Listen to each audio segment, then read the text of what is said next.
Hello ladies and gentlemen, it is Tuesday, April 16th, 2013, and this is Day 9 Daily, number 537, I think. I don't even know, but we're certainly today going to learn to be a better gamer. I actually don't even know if that number is correct. I'm going to go to my own website to find information out about me. Yes, welcome to Daily number 573, where we learn to be a better gamer.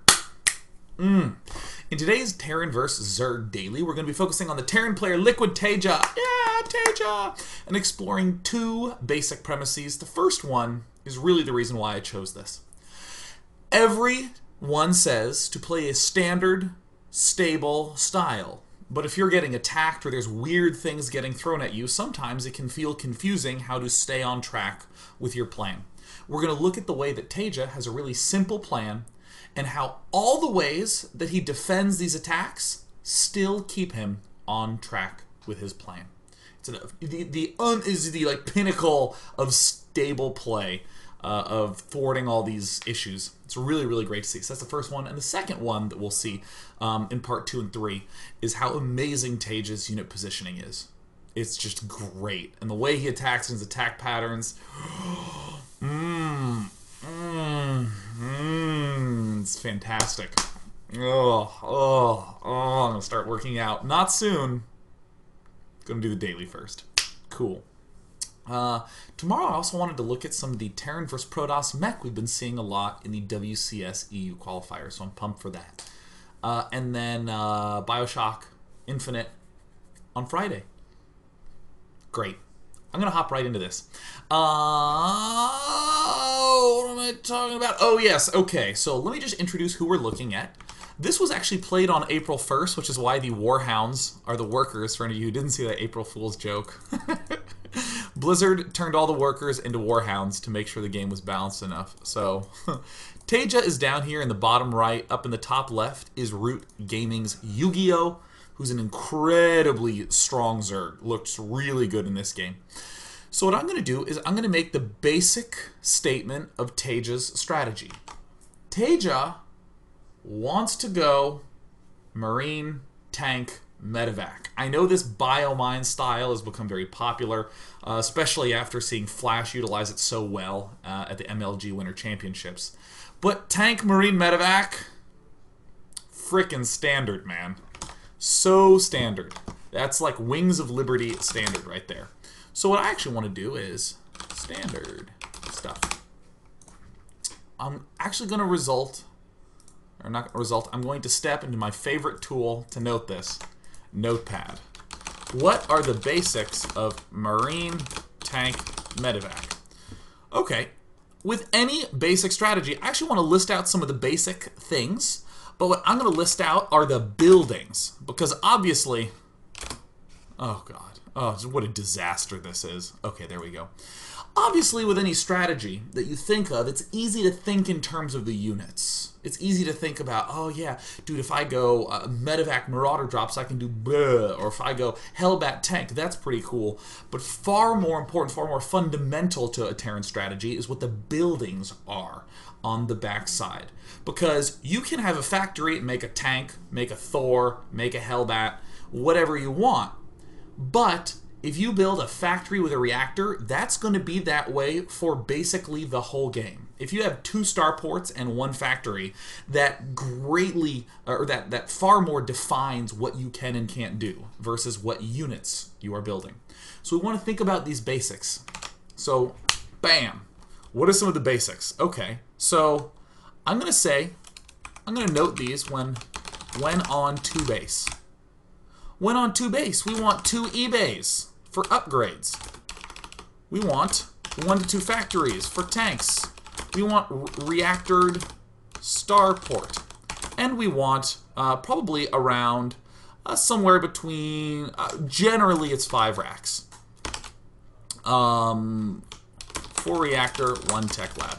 Sometimes you'll see things like 6 racks with 4 reactor, 2 tech lab, these sorts of things. But by and large, this is the basic setup. Now I just want this to sink into your brain. When on 2 base, 2 E-bays, 1 to 2 factories for tanks, reactored starport, 5 racks. 4 Marines. Yeah. Actually, I'll even remove the units because I think you know.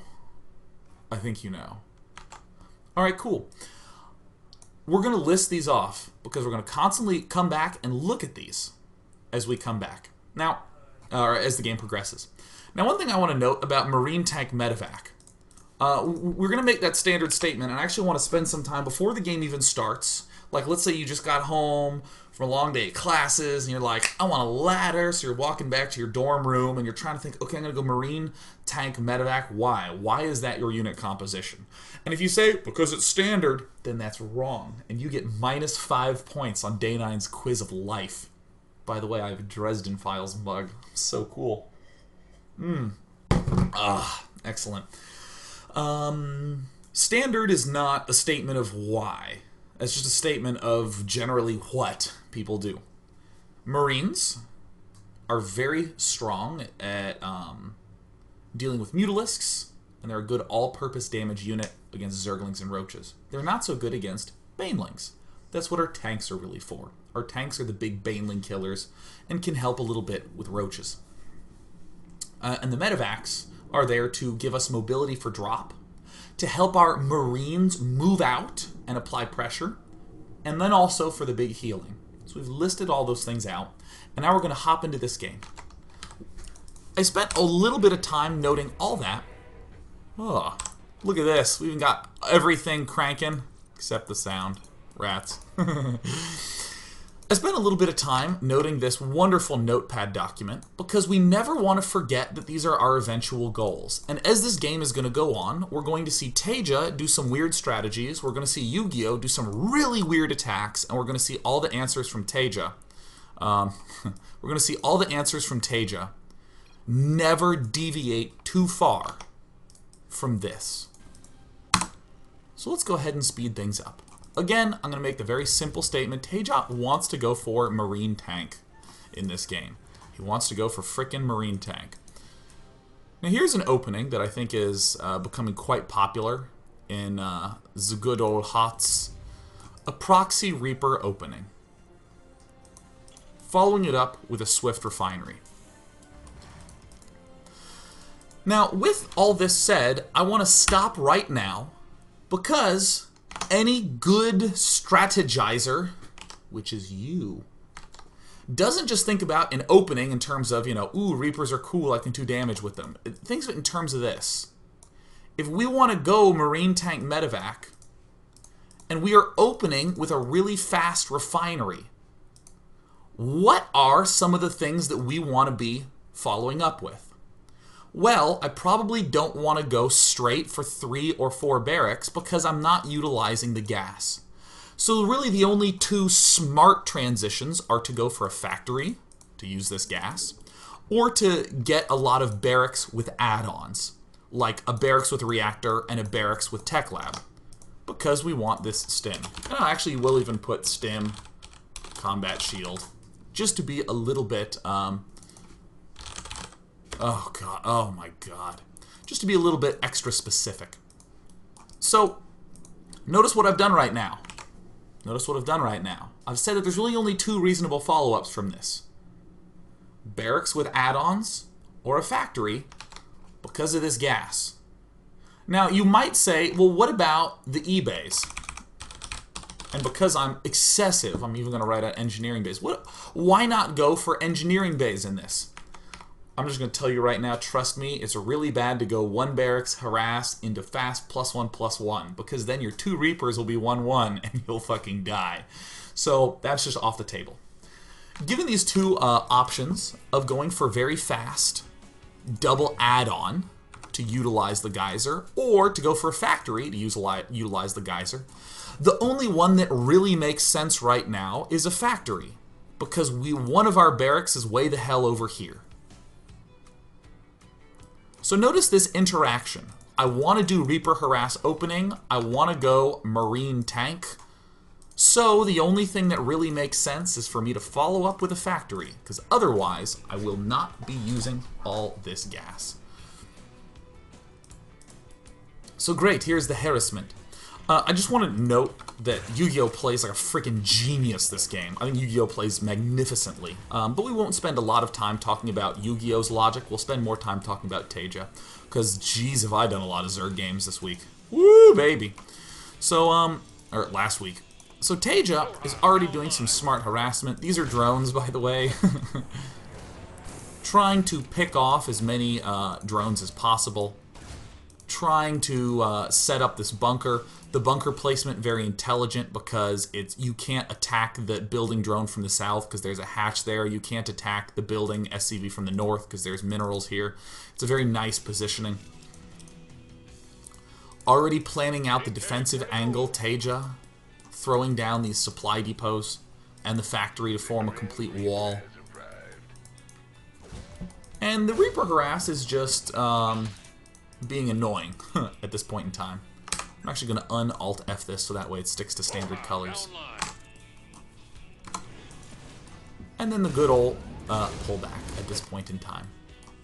Now, TaeJa is getting himself up his factory number 2. This makes total sense. Again, one of the buildings that we wanted to get anyways was a 2 base, was a second command center. So great. This barracks is being lifted up and brought back home. Everything seems reasonable at this point. So we're going to begin looking at some sort of straightforward flexibility. I think it's fine to say, well, Hellions are a potential opening at this point in time. They're a potential transition. No reason I couldn't go for that. You know, if he's building a lot of Zerglings, I want to be able to account for that. But TaeJa, look at this. Gets a nice scout in here. He doesn't see a wiggly spawning pool. If a spawning pool is wiggly, it means he's researching speed. I am a paragon of intellectualism. I use terms such as transition and wiggly. We see that there's no wiggly on the spawning pool. We know that there's no speed. We continue to press in, maybe even get some extra kills, and we see a roach warren. So great. Transition into tanks. I will note that this tech lab was started a little bit before seeing the roach warren. There is nothing wrong with going for tanks straight away. You know who's a player who almost always goes for tanks straight away? Bomber. And Bomber wins a lot. Bomber's good at winning. Winning is something that he does. His TVP tends to be where he really falters. Terran vs. Zerg, Bomber's really strong. He's just getting tanks right now. Look at TaeJa getting tanks right now. So it's kind of easy to think of this as like okay, so my build is harassment into tanks. But you want to make sure that you're not just stating it from the get-go. This is what I love about this build order from TaeJa, is you can see the opening with the Reaper harassment transitioning perfectly into this. We're still utilizing gas. I mean, we're not getting a second barracks. We're utilizing this refinery, so we're getting a reactor instead. And now TaeJa is just sort of rounding things out. So, magnificent, lovely, etc. Reapers are doing space control in the same way Reapers would normally, or excuse me, in the same way Hellions would normally do space control. These Reapers are doing space control, just checking out what's up. Trying to see, are them roaches coming? Yep. Fantastic positioning from TaeJa. Yeah, like this. By the way, almost never put a defensive unit or structure right at the lip, right there. You just want to put it back just a touch. Because the important thing is keeping units alive, not putting it here so you can shoot things that are far away. And TaeJa's getting all his expos up, and he loses this stuff. No big deal. So we're seeing TaeJa do somewhat of a common build order. I'm going to pause at 720, I'm thinking, yeah. So, okay.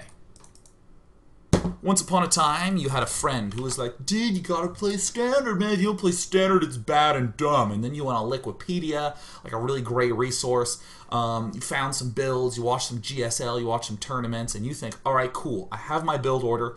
I know my real basics. I'm gonna go tanks non-stop out of this factory.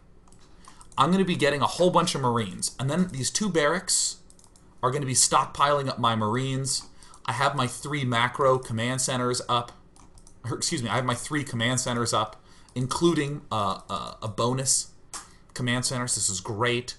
In a little bit, I'm going to add on my engineering bays and my starports. And in your head, the goal is tanks keep me alive, Marines begin building up now. I'm defended with all this stuff. This is just a perfect defensive setup that will flow into a perfect aggressive Marine tank medevac in the late game. But now what's going to happen is TaeJa's going to start getting messed with. So here's the supply depot, excuse me, not the supply depot. Here is TaeJa beginning to move forward, beginning to step out to deal with these roaches. And right now I still need a pause to note some clever things that TaeJa is doing. There's actually a lot of weirdnesses going on that is not just TaeJa going, well, bah, I'm just going to do my build and bah. He's doing a lot of really clever, subtle things that are based upon the fact that his opponent went for roaches. So let's go through the analysis and start to see how TaeJa's actually doing a little bit of adjusting. So first of all, getting the tanks right off the bat. He sees his opponent going roaches. What does that immediately mean? 8 roaches is 200 gas. My opponent is going to have a delayed layer. And indeed, we see delayed layer. He cannot both have the gas for all these roaches and have the gas to deal the damage at the front. His layer is delayed. So he's not going to have speed roaches, speed mutalisks, anything like that. So TaeJa is going to now focus on getting Marines up. He already has his factory pulling back to be able to first do this little adjustment. He has this marauder that can, he has this barracks that can make marauders to help deal with this immediate pressure. And Hellions actually are going to have some use. If he gets Hellions now, there's a strong likelihood that Yu-Gi-Oh! Can begin getting Zerglings, and that's really the only big threat early on. So the factory actually swaps over to the reactor. If there was not such a threat coming up right now like this factory may very well just add on another reactor. And then give the reactors to both these barracks to begin cranking out Marine production. We'll see that in a little bit. This is kind of a weird, funky defense. Yeah, we're already getting stim at the tech lab. Marauders coming out to help deal with roaches. Marines kind of starting to be produced. So now that TaeJa's like, alright, cool. I actually don't even think that there's that much of a need to get the Hellions here. I don't even think TaeJa really does go for it that much. At this point, TaeJa's like, okay, I'm cool. Alright, nice. And here we have this is a key swap that references what I was saying earlier. Okay, you went roaches, so your layer has got to be delayed. So what does that mean? You're not going to have mutalisks out. You're not going to have things that are good at dealing with medevacs. And we've all seen this formation before. A lot of Marines being produced out of the barracks. And what does the factory do? Create a reactor so that the starport can take it. So in a sense, these tanks really were just produced to deal with that roach play. But again, notice that TaeJa said, what is a way to deal with roaches? Marauders are a way to deal with it. A bunch of bunkers is a way to deal with it. Tanks are a way to deal with it. My goal is Marine tank medevac. So without deviating from that tank plan, he had an answer to the roach. There's always a ton of options, but the big goal is not to deviate too much from this skeletal structure that's been presented forward. So, alright, nice. A couple marauders here. Not too much of a deviation. Why? Because we're not stopping our transition to Marine tank. We're just doing the usual research of the stim pack. That's something we were going to do anyways, but we just built a couple of additional marauders. And now we have the 2 engineering bays coming in. Cool. Now all of a sudden we have another weird attack that's happening. And this is again where it's really easy to get completely thrown off track and to not really know what to do. So given this setup, here's a spot where I personally know what I would do is give the starport to this reactor, begin going double medevacs. I would just continue along and do my best to defend against this. But look at what TaeJa's going to do with this sort of analysis. He's going to go, okay, well, there's a lot of Zerglings springing in. Let's pause and say what our opponent has going on at home. He went for a bunch of roaches, and now he's gone for a bunch of lings. There's really no way that he can both be getting an expansion up and getting a layer up and having drones. Something's got to give. And in fact, if we look at the worker count, we see he's at 33 compared to our 36, even having lost 11. I mean, in short, if your opponent does 2 back-to-back attacks, his economy's kind of boned. And in fact, this is exactly what we see. We see a very low-tech Zerg with not a lot of stuff going on there. So TaeJa very cleverly does 2 things. When I was watching, I almost like threw up. This was so brilliant.